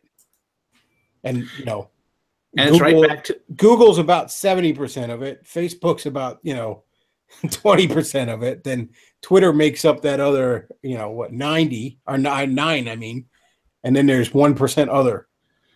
Yeah, I mean, I think 50% of that 1% is porn. In a way, we're just back to the days of AOL, right? The whole walled garden thing. You know, the open internet. It was nice while it lasted. I don't know. I'm not too worried about it. I think people, you know, I mean, people said the same thing about media, and it lasted that way for a while. And then you had the rise of the alternative media online. And, you know, it seems like to me that, you know, people always find a way to, you know, voice their opinions. And the more you try to stifle it, just the louder it gets. So on the one hand, I get it. And, you know, it's something to certainly be aware of, but I guess looking at the larger picture, it's just not something that I don't know. I just can't be as worried about, just because, again, with history, you know, there's been times to where things have been a lot more strongly controlled, you know, where information was a lot more strongly controlled, and yet you still saw revolutions or reformations or anything like that emerge out of those types of things. So, you know, I guess from that perspective, it's like, again, I care about it, but I just feel like, you know, it's truth, you know, the same way, you know, John Malcolm or whatever from, you know, Life Finds a Way, truth finds a way. I mean, yeah, well, suppressing the truth is a lot like trying to push a helium balloon to the bottom of a pool. Yet we do it every day. Eventually it's coming up, you know, and it's gonna push harder and harder against you the more you do it. But it is really troubling. Well, you know, the other thing is, the reason this happened to someone like Anglin is, like, could you not be the tiniest little bit cagey or polite or anything about what you say? I mean, it's kind of like looking back on the 18th century, like, you know, Jonathan Swift writing Gulliver's Travels. Well, all of the travels he goes on are really commentaries on what was going on in Europe at the time. But he didn't want to just come back and, you know, come out and say, you know, this is what's wrong with Queen such and such, and this is what's wrong with the Parliament of here and there and the other thing. He was a little cagey about it. And guys like Anglin are just so autistic and so angry that they just, like, they can't stop themselves from just blurting things out in the most, you know, Asperger-ish, Tourette syndrome way possible. There's certain people, I think, and where they don't care about a message per se. They want someone to try and silence him so they can cry about being silenced. You think, historically, you think about the Marquis de Sade, and it's like, yeah, you're writing,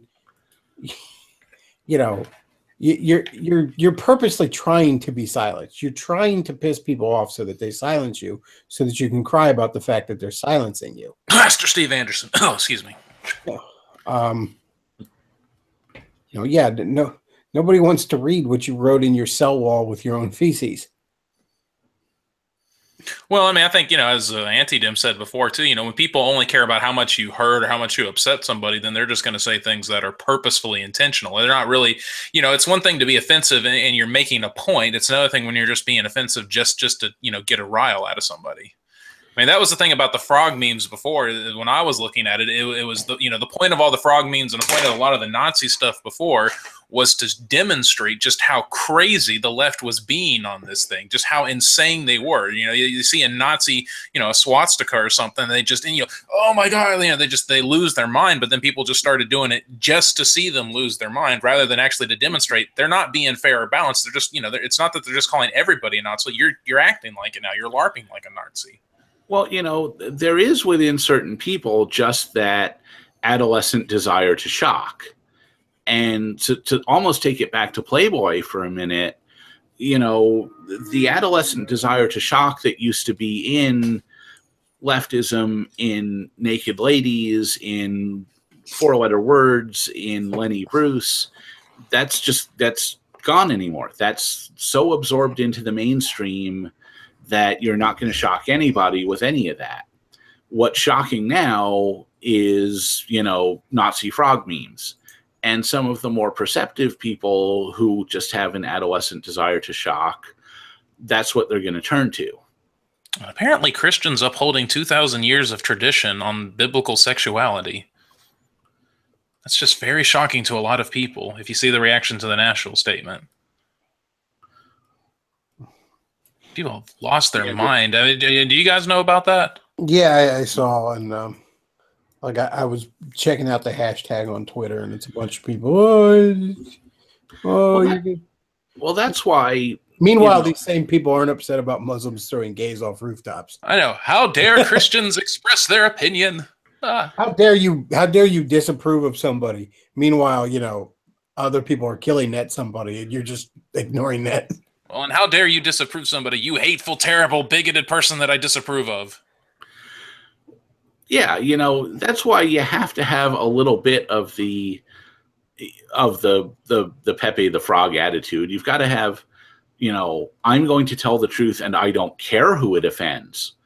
But you just have to make sure that doesn't cross the line into I'm just taking pleasure out of getting a rise out of you, because that's not going to accomplish anything.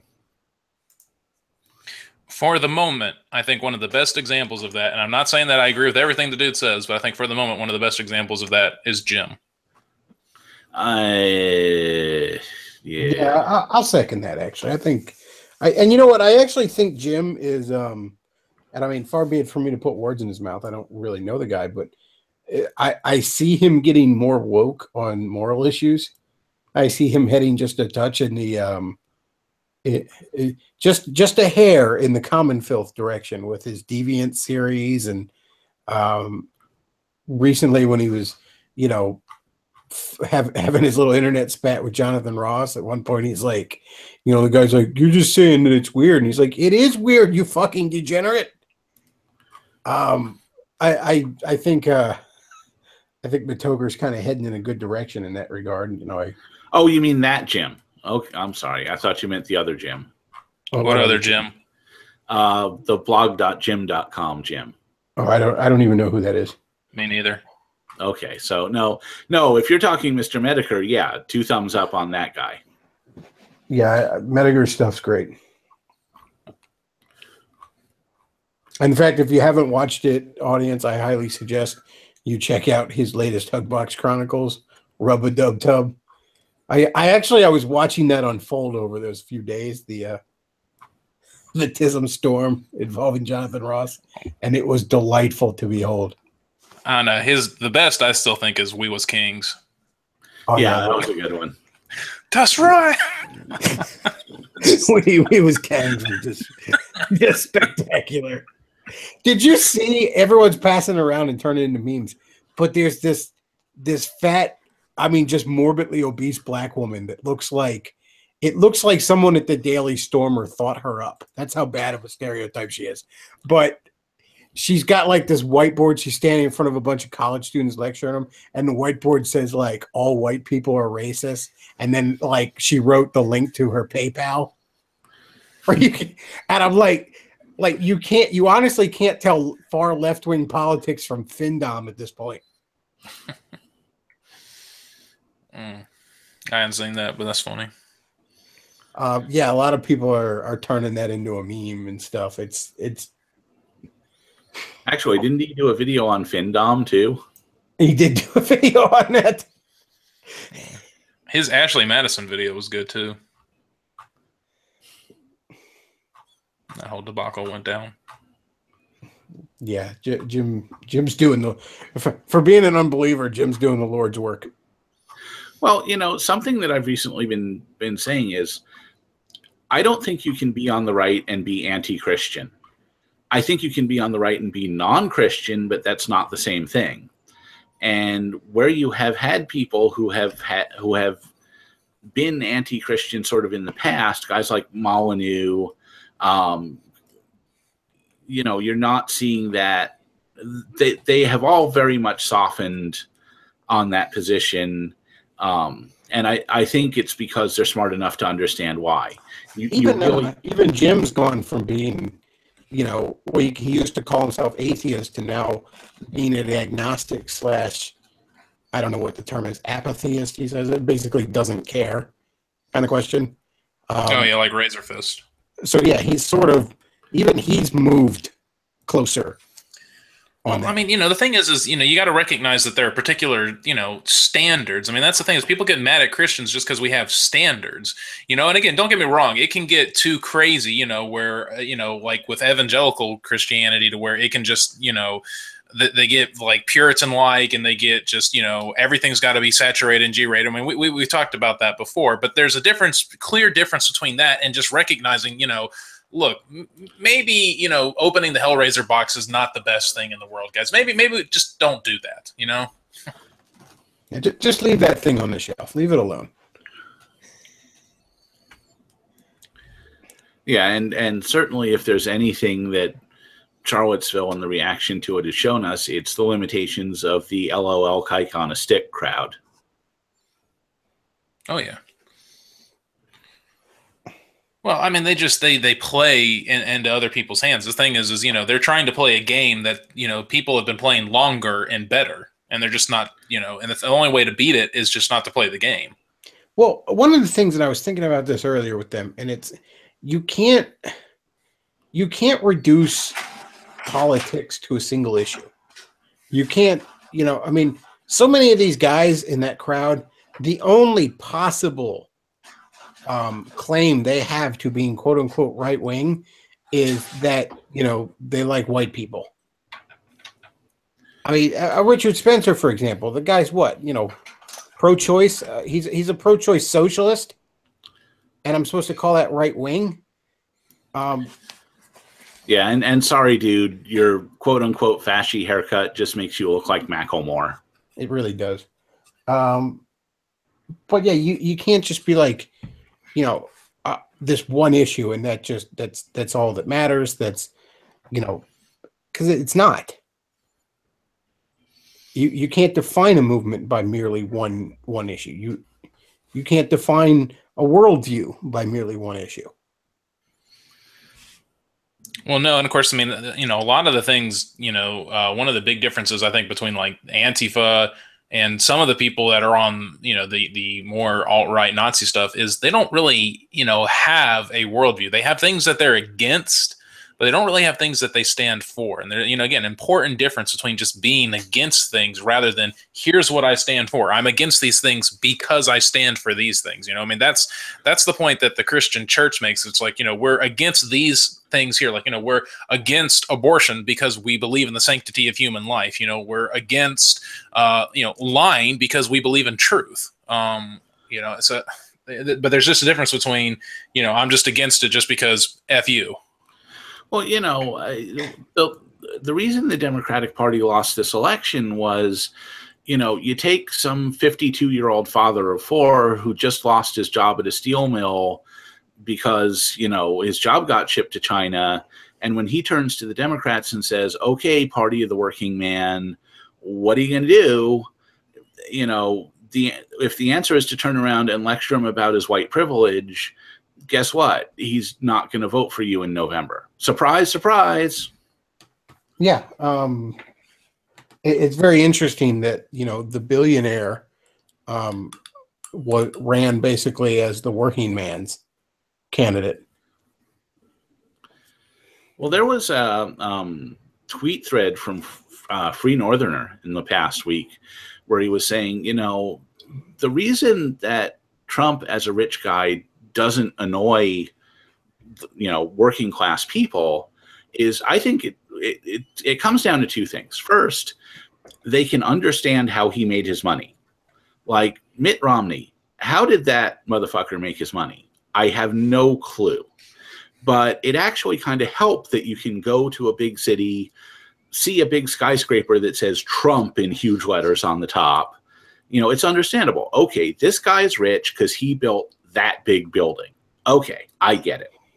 But the other thing is, the way, not to interrupt you, but something else the Democrats tried to throw in his face was like, his daddy gave him money to start his business. And even a working class guy can tell you, well, taking $1 million and turning it into several billion is an accomplishment.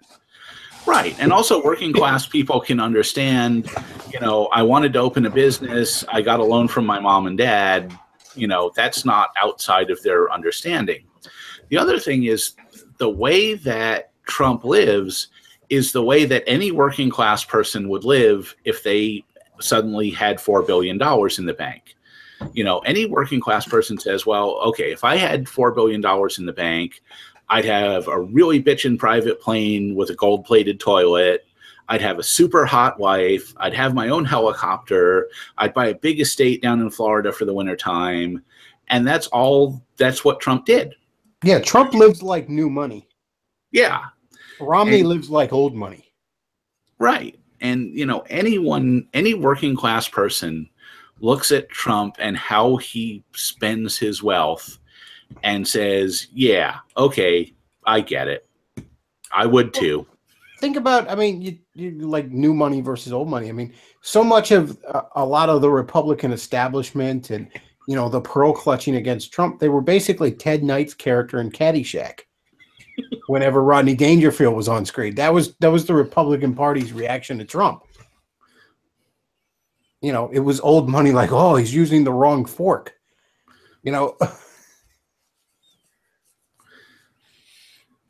Yeah, it's that was never going to resonate. And the thing is, the working class doesn't hate rich people. They hate rich people who they don't understand how they earned that money, and they hate rich people who act like jerks. And Trump doesn't do either of those things. Well, and I think if anything, Trump does have sort of an air of superiority about himself, but Trump's air of superiority is, I'm better than you because I'm more capable than you. That's different from the idea of, I'm better than you just because I'm inherently better than you. Yeah, it's not, it's based on accomplishment. It's based on performance. And that's something any working class guy can respect. A working class guy can understand somebody being a little cocky when they have something to be cocky about. Right. Difference between, captain of the basketball team versus just, rich guy. And I think it's a little creepy okay, so when I first went to grad school, I was talking, or actually maybe about halfway through, I was talking to one of the professors there, and I asked her, about the ways that she teaches class. And she said, I don't let people call me by my first name. I make them call me Professor so-and-so, and I keep a professional distance because, people are paying good money to be taught by Professor so-and-so. They're not paying good money to get taught by Hey Jane.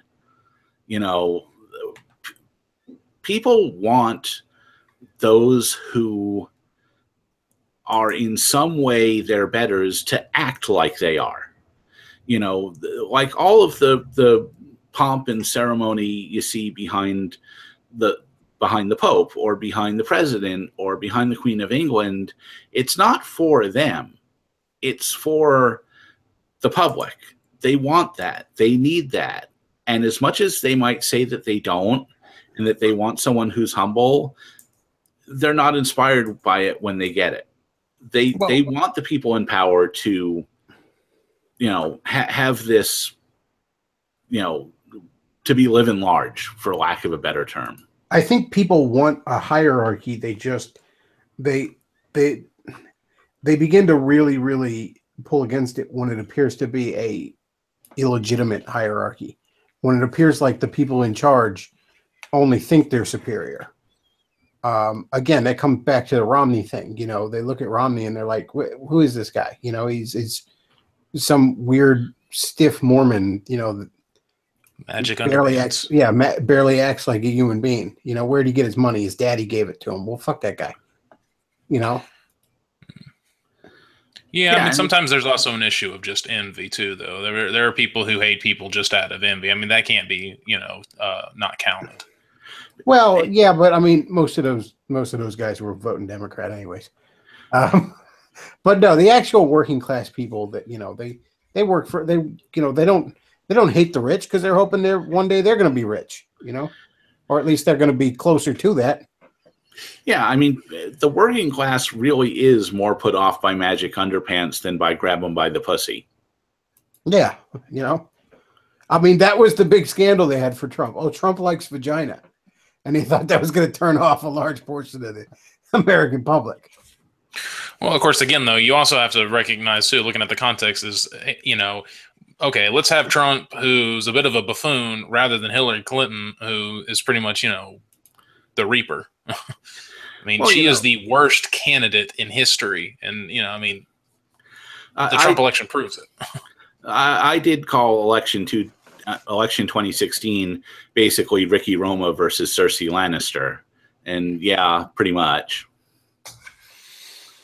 It's like, I mean, that's the thing that a lot of the, again, people on the progressive, how can evangelicals support Trump? It's like, well, because did you see the other option?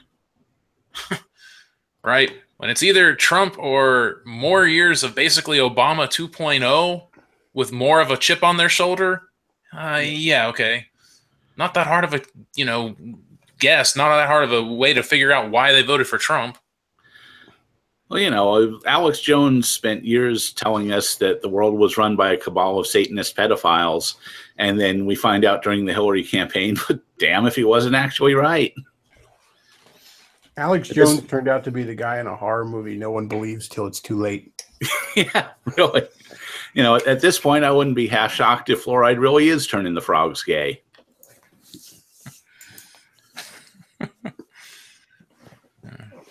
We're breaking the conditioning. Ah! All right. Well, I think I'm going to wrap this up. Tom and Anti-Dem, thanks for being on. Always a pleasure. Yeah, my pleasure as always. Folks, if you enjoy the show, there's the tip jar down there below where you can, you send me some shekels. I need some shekels there, Goy. And also like, comment, and subscribe.